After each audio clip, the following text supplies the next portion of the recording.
It starts in the dark. In the first chapter of the first book of the Bible, there's a rhythm that God speaks, and things happen. He says, "Let there be light," and there's light. He separates water from water. He pulls back the sea and lets dry ground appear. He calls forth plants and trees. He fills the sky with the sun, moon, and stars. He fills the waters with fish and the air with birds. He fills the land with animals. It's all good. He says so himself. But then the rhythm changes. The pattern breaks. For the first time, God seems to pause. He doesn't just speak a new thing into existence. He talks to himself, or, more accurately, within himself. Let us make mankind in our image, in our likeness. That one line is a turning point in the story of everything. It's the foundation for what it means to be human. Everything that comes after, all the good, all the bad, all the hope, is built on this idea. So God created mankind in his own image. In the image of God, he created them male and female, he created them. What does that actually mean? To be made in God's image? It's a question people have been wrestling with for thousands of years. It's deep and wide, and we'll probably never get to the absolute bottom of it. But we can explore it, we can walk around it, and look at it from different angles. First, let's get a common misunderstanding out of the way. Being made in God's image doesn't mean God has a physical body like we do. It's not about having 2 arms, 2 legs, and a face. The Bible is clear that God is spirit. He doesn't have a body, he doesn't have flesh and blood. So the image isn't a physical snapshot. It's not like we are little photocopies of a God who looks just like us. A better way to think about it comes from the ancient world where these words were first written. A king would rule over a vast empire. He couldn't be everywhere at once, so he would put up a statue, an image of himself, in the distant provinces. The statue wasn't the king. You couldn't have a conversation with it, but it represented him. It was a physical reminder to everyone in that land of who was in charge. It carried the king's authority. When you saw the image, you were meant to think of the king. In a similar way, we are God's statues. We are his living, breathing representatives on earth. We are here to show the rest of creation who God is and who is in charge. When the world looks at humanity, it is supposed to see a reflection of the Creator. We are meant to be signposts pointing back to him. This idea of being God's representatives gives us a clue to the first major meaning of the image of God. It's about our function. It's about the job we were given.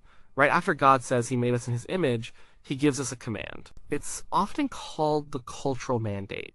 Be fruitful and increase in number, fill the earth and subdue it. Rule over the fish in the sea and the birds in the sky and over every living creature that moves on the ground. This is our job description. We are to act as God's viceroys. We are his co-regents. He made this amazing world, and then he handed us the keys. He said, take care of this place for me. Manage it, cultivate it, help it flourish. The words subdue and rule can sound harsh to our modern ears. We think of domination and exploitation. And humanity has certainly done a lot of that.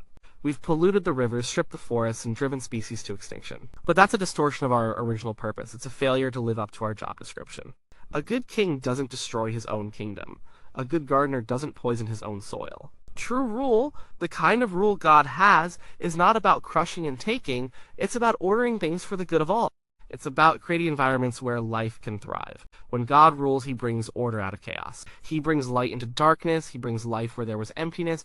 Our role is to mirror that. We are meant to be sub-creators. We take the raw materials of God's world and make something new. We plant a field and bring forth a harvest. We take stone and wood and build a home. We take sounds and put them together to make music. We take pigments and create a painting. We take ideas and words and write a story. All of this science, art, technology, agriculture, family is part of fulfilling our mandate to cultivate the world. It's part of imaging God. We are reflecting his creative, ordering, and caring nature. So one part of being made in God's image is our function. We are here to represent God's rule on earth, to care for his creation, and help it flourish. But there's more to it. The image is not just about what we do, it's also about who we are. Think about that strange phrase again. Let us make mankind in our image. Who is us? Who is God talking to? For Christians, this is one of the earliest hints in the Bible of the Trinity. The idea that God, in his very being, is a relationship. Father, Son, Holy Spirit. One God. 3 persons. God is not a lonely monad. God is community. God is love, a dynamic, eternal giving and receiving of love within himself. If God is relational and we are made in his image, then we are also made to be relational. We are wired for connection. Look at the very next line.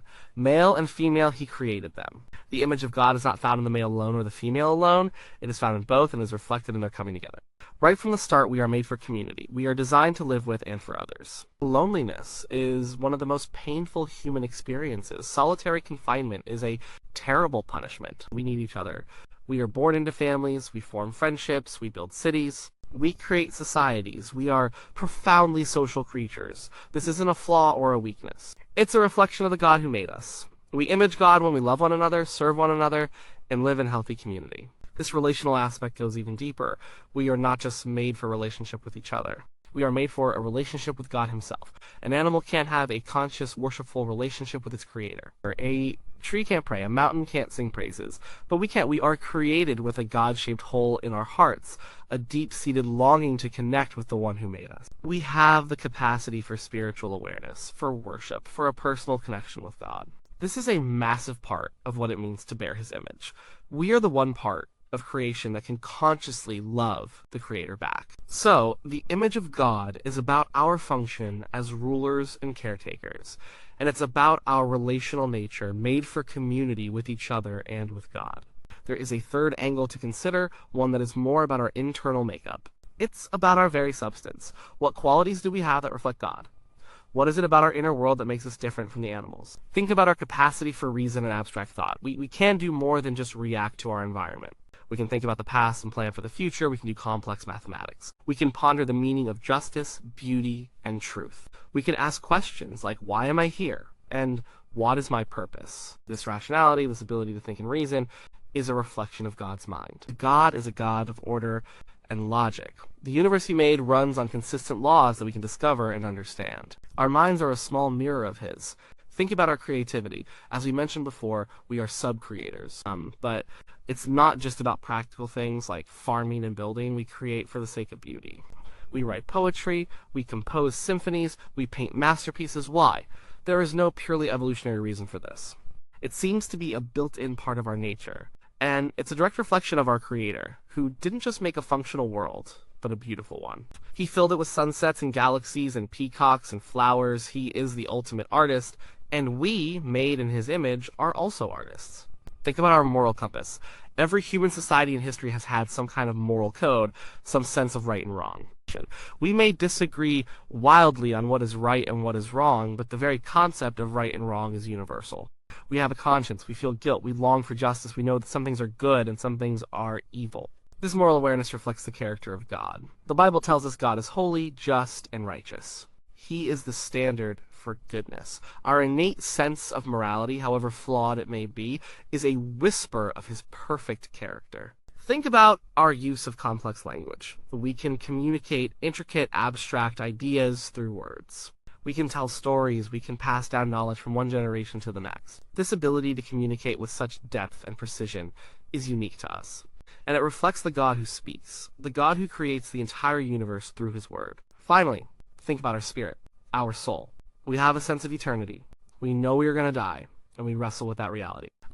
We have a deep sense that this physical life is not all there is. We are spiritual beings. This is perhaps the most direct aspect of God's image. God is spirit, and he has given us a spirit that will outlast our physical bodies. So we have these three big ideas. The functional view, we are God's representatives who rule over creation. The relational view, we are made for community with God and others. And the substantive view, we possess qualities like reason, creativity, morality, and a soul that reflect God's nature. All of these are true. They work together. They are different facets of the same diamond. Being made in God's image is a rich, complex reality that involves what we do, who we are in relation to others, and what we are made of on the inside.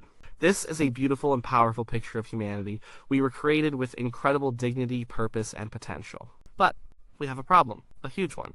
We only have to look around the world, or even inside our own hearts, to know that something is terribly wrong. The picture is broken. If we are supposed to be wise rulers of creation, why do we exploit it? Why do we pollute our planet and destroy habitats for our own short-term gain? We have failed in our function.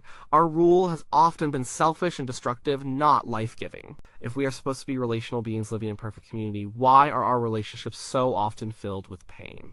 Why is there so much divorce, betrayal, abuse, racism, war, and hatred? We have failed in our relationships. We hurt the people we are supposed to love, and we are alienated from each other. And if we possess reason, morality, and creativity in God's image, why do we use them for such evil ends? We use our brilliant minds to design more efficient weapons of war. We use our creativity to produce art that degrades and dehumanizes. We use our moral language to justify our own selfishness and condemn others. Our very substance seems corrupted. The Bible explains this with the story of the fall in Genesis chapter 3. Adam and Eve, the first humans, chose to disobey God. They decided they wanted to be their own gods, to define good and evil for themselves. In that moment of rebellion, sin entered the world, and the image of God in humanity was not destroyed, but it was shattered. It was marred, distorted, and broken. Think of a beautiful mirror. When it's new, it reflects light perfectly. But imagine that mirror is dropped. It cracks and shatters. It still reflects light, but the reflection is now twisted, fragmented, and ugly. You can still tell it's a mirror, you can still see a reflection, but it's a broken one. That's humanity after the fall. We still bear God's image. That's why there is still so much good, beauty, and love in the world. We still create art, seek justice, and form deep friendships. The image is still there. But it's broken. That's why there is also so much evil, ugliness, and hatred. Our reflection of God is distorted by our sin, our selfishness, our pride. This is the human condition, where we are a contradiction, we are glorious ruins, we are capable of breathtaking acts of love and generosity, and also of horrifying acts of cruelty and violence. We can compose a symphony one day and commit genocide the next. This is the inner conflict that rages inside every one of us. We know what we ought to be, but we fail to live up to it. The broken image explains this tension perfectly. If the story ended there, it would be a tragedy, a story of a masterpiece that was ruined. But the Bible story does not end there. The central message of Christianity is that God did not abandon his broken image bearers. He set in motion a plan to restore what was broken. That plan is centered on a person, Jesus Christ. The New Testament makes an astonishing claim. It says that Jesus is the perfect image of God. The writer of Colossians says Jesus is the image of the invisible God. The writer of Hebrews says Jesus is the exact representation of his being. Jesus is what humanity was always meant to be. He is the mirror that was never broken. He lived in perfect relationship with God his Father. He loved other people perfectly, even his enemies. He exercised his authority not to dominate, but to serve, to heal, and to give life. In him, we see the image of God in its pure, undiluted form. He is the true human. And the goal of God's rescue plan is not just to forgive our sins so we can go to heaven when we die. The goal is to remake us, to restore the broken image within us. It's to make us more like Jesus. The Apostle Paul writes in Romans that God's purpose is for believers to be conformed to the image of his Son. He writes in 2 Corinthians that as we behold the Lord's glory, we are being transformed into the same image from one degree of glory to another. This is a process. It's not instant. It's a lifelong journey of God's Spirit working in us, healing the broken pieces, sanding down the rough edges, and slowly but surely making our reflection of God clearer and more accurate. He is repairing the cracked mirror. He is putting us back together. One day, the Bible says, this process will be complete. When Jesus returns, those who trust in him will be fully restored. We will be like him. The image will be perfected. We will perfectly reflect God's love, justice, and goodness in a new creation. So, the story of the image of God is a 3-part story. It's a story of glorious creation, a tragic fall, and a hopeful redemption. We were made in God's image. That image was broken by sin. And now, through Jesus, it is being restored. Just understanding this has massive implications for how we live our lives right now. It changes everything. First, it gives every single human being an incredible, inherent, and equal dignity. If every person is made in God's image, then every person has immeasurable value. This value isn't based on what they can do, how smart they are, how much money they have, what they look like, or what society thinks of them. It's not based on their age, their health, their race, or their nationality. Their value is based on the simple fact that they are a human being, an image bearer of God. This is a radical idea. It was radical in the ancient world, which was full of slavery and oppression. And it is radical today. It means the unborn child in the womb has value. It means the elderly person with Alzheimer's has value.